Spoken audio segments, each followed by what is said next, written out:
If you want to film in a cinematic way, then you want to actually set up your camera in a way that will help you achieve that. To me, the word cinematic is pretty subjective, and it can mean a number of things to a number of people. The basic meaning of cinematic is something you see in a cinema, the aesthetics of a film. Basically meaning the visuals, you know, like lighting, shadow depth of field, motion blur, actually just the visuals and the aesthetics. Anyway, feel free to debate it in the comments if you wish. I might say that the Osmo Pocket 3 is quite restricting in a way, just because of the fact that you can't change the lens or the aperture. But I would disagree really. I think it is a hugely versatile camera. Just because you can't change those two, it doesn't mean you can't get like close-up shots or like dynamic shots or anything like that. You can get some really close shots and some really wide shots. Able to change the aperture would help a lot with, you know, controlling the amount of light that you let into your camera, but you can't. So instead, what I would suggest is use an ND filter, a neutral density filter.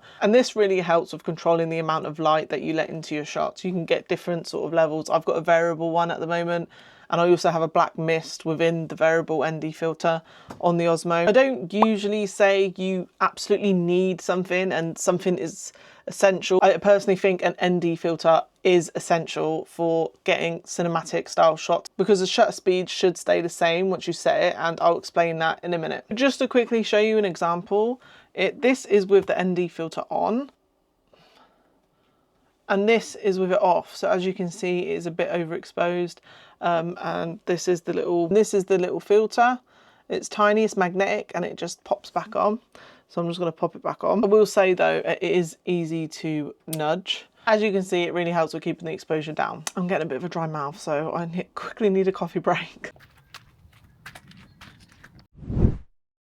I typically set my frames per second to 25 frames per second and my shutter speed to 1/50. And the general rule is to set your shutter speed to double your frame rate. So mine would be 1/50. So why do you have to double your shutter speeds? So when you shoot video, you're literally capturing a series of still images, which are the frames per second. So your frame rate, let's just say 25 frames per second, is how many frames are taken in that second. And the shutter speed is how long each frame is exposed to light. So typically when you double your shutter speed to your frame rate, that is generally called the 180-degree rule, which basically mimics how motion is looking to the human eye, which then creates a smooth natural motion blur. So right now my shutter is 1/50. I'm at 1/120, and this is a lot less natural. And now I'm at 400, and as you can see, it is a lot less natural, and also because I'm up in the shutter speed, I'm allowing a lot less light into the frame, so it's a lot darker. So that, yes, is technically one way that you can sort your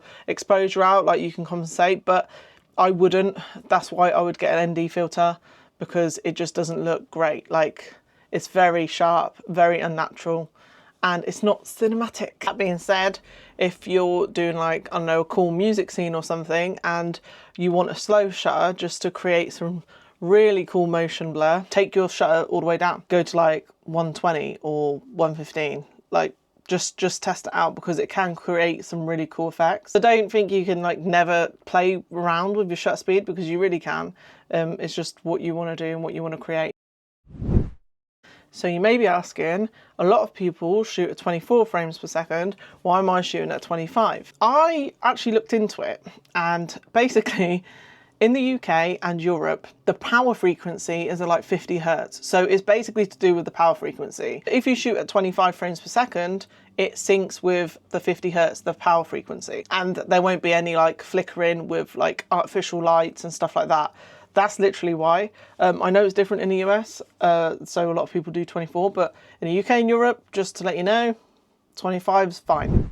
So just to go through my actual settings that I have on the Osmo Pocket 3 for my footage, always turn on the Pro menu. I go and swipe right, click on the Pro menu, and I do my manual exposure, and there you can set the shutter speed to 1/50. I always shoot in 4K 25 frames per second. If I want a color grade, I will always shoot in D-Log-M. And then I go to my ISO, set it to auto, and normally do between 50 and 200.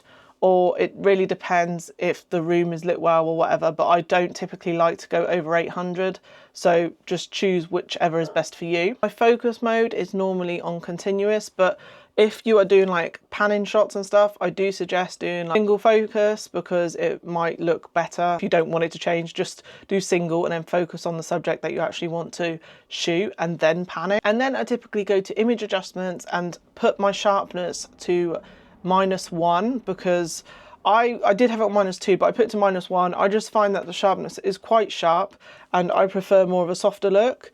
So I put -1 and then my noise reduction is at 0. So I normally also go to exposure and then click on my EV meter, which is exposure value meter. This helps adjust your camera's exposure, making it brighter or darker. But basically I set it to -0.7 only because I'm shooting in D-Log and it is quite difficult for me to see if it's exposed properly, especially in really bright scenarios. It does look quite overexposed for me. So I just tend to stick it to -0.7 because this way it'll prevent blown out highlights a lot of the time. And it just makes sure that it doesn't get too bright.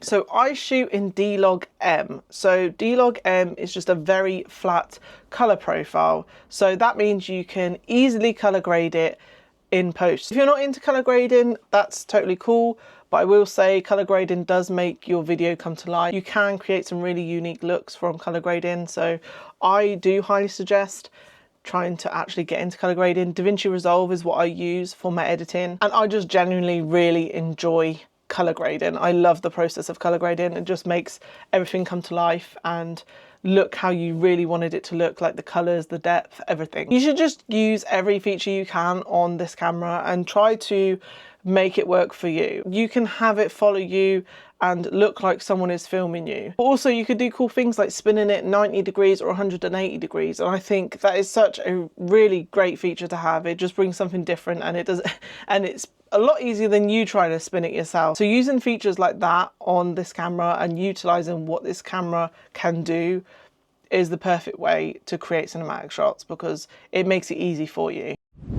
So the type of movement you want to do, you can do a load of different movements with the Osmo Pocket 3. To create cinematic footage, I would definitely do like slow pans or tilts or even tracking. Basically just try to make it as smooth as possible. This definitely takes practice in anything. I still don't even think I'm that good at it. I've got a few tricks up my sleeve to help you create smoother shots. If you want to actually see creative ways to use the Osmo Pocket 3, I've actually done a previous video and a lot of those ways will help you with cinematic footage too. Lighting and composition are obviously extremely important in any scenario. Generally, if something is lit in like a very flat way, it's not really cinematic. I guess you can just light it however you want, but you just have to remember the type of scene you want to create in your head and whether it fits that scene, whether it fits that mood, you know, that emotion. That's literally what you have to think about. You want to sort of mimic what you'd see in real life. A lot of the time I like quite moody, harsh lighting because I just think it creates depth, it creates emotion, it just looks better. So I'm pretty sure that is all I wanted to talk about in this video. I really hope this has helped you in some way. I hope you enjoyed this video and I will see you again soon.